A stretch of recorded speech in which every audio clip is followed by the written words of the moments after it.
Zinnia and Dot by Lisa Campbell Ernst.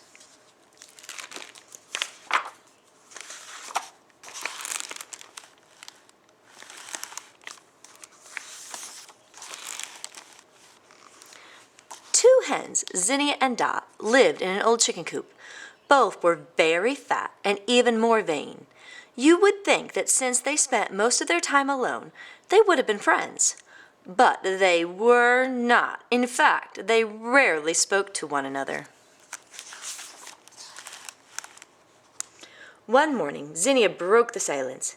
"My new eggs are the most beautiful in the world," she said with a long, slow drawl.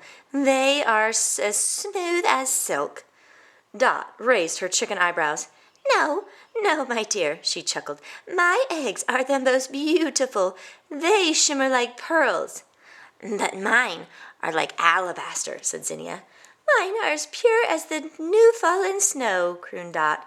On and on the hens fussed, each insisting she had the loveliest, most brilliant, most perfect eggs.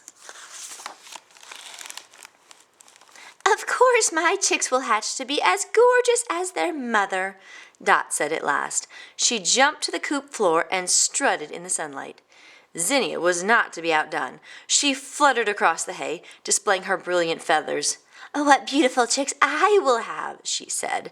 The hens were so busy admiring themselves that they did not notice who sat in the chicken coop window. It was a weasel. Passing by, he had heard the bragging hens and stopped to see what might develop. All happened just as he hoped. The weasel now saw his chance. Crash! The weasel burst in the window, wildly racing through the chicken coop. He overturned the nest, scattered straw. It was poultry pandemonium. Then, just as suddenly as the weasel had appeared, he was gone. Zinnia and Dot picked themselves up. The air was perfectly still. All seemed to be as it was before, but returning to their nest, the two hens gasped. Their eggs were gone.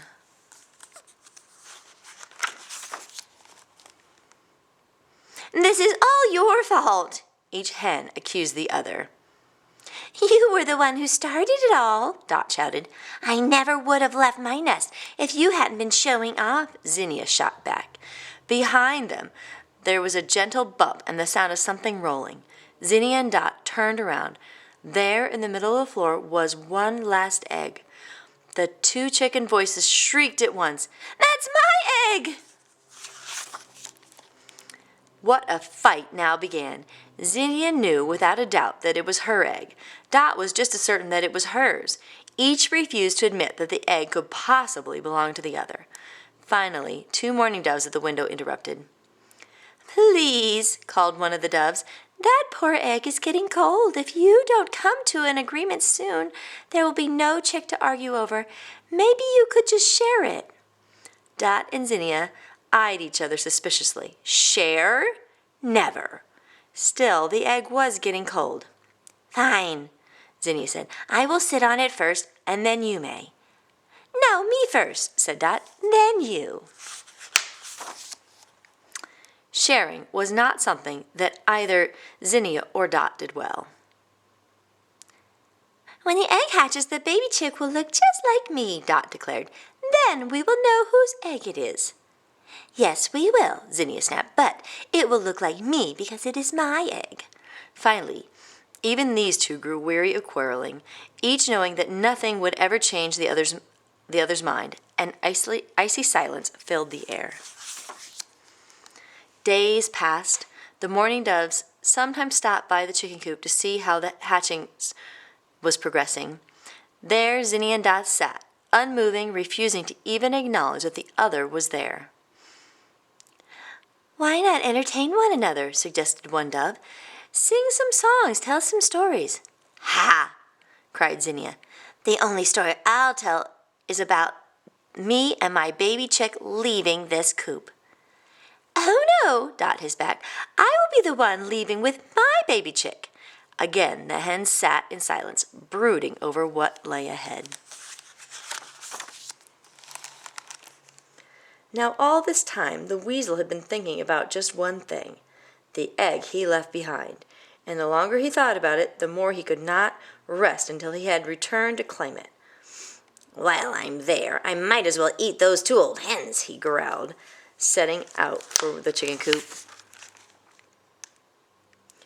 The 2 old hens, meanwhile, grew more and more irritable with each passing second. They only spoke to complain. "Stop humming! Stop wiggling! Move over!" Tempers were short. And that is when the fly buzzed through the broken window. Bzzz. Around and around and around he buzzed, again and again, until each hen thought she would scream. When the fly buzzed past Dot's beak, Zinnia flung out her wing. Zinnia missed the fly. Zinnia hit Dot. "That does it!" Dot shouted. She jumped to the floor, dragging Zinnia with her. The weasel saw his chance. Crash! Through the window he came. At first Dot and Zinnia froze. Then they turned on the weasel. "Stop him!" shouted Dot. "Don't let him near the nest!" screeched Zinnia. One jumped on the weasel's back, the other on his head. They seemed all claws and beaks. Squawk, cluck, yelp! The weasel leapt and rolled and snapped, but he could not get rid of the battling chickens. He struggled back to the broken window, jumped out, and disappeared. The exhausted hens collapsed on the coop floor. "We did it," Dot said. "We scared the weasel away." Zinnia shook her head. "Who would have thought we could be so brave?"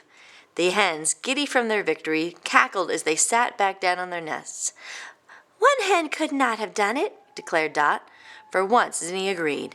"Luckily we both were here," she said. The thought made both hens cackle again, so hard they cried. "Shh! Listen!" Dot whispered. A tiny tap, tap, tap could be heard underneath them. "Our egg!" they shouted. Dot and Zinnia huddled at the edge of the nest, watching. First, tiny cracks appeared on the egg. Time passed. The hours seemed like days. At last, pieces of the shell fell off one at a time, and finally the egg fell apart. A wet, bony, very naked-looking baby chick emerged. "He's beautiful," gasped Zinnia. "He's gorgeous," agreed Dot. Zinnia leaned closer. "His beak looks just like yours," she declared. "But his feet look just like yours," insisted Dot. The baby chick cheeped back at the 4 eyes above him. "He's perfect," Dot and Zinnia sang. Never before was a baby chick so loved, growing up with not one but 2 mother hens. That's not to say Zinnia and Dot always got along. They didn't. But they did learn to be friends. And on the most important thing, their baby, they agreed 100% he was the loveliest, most brilliant, most perfect chick in the world. And that was all that really mattered. The end.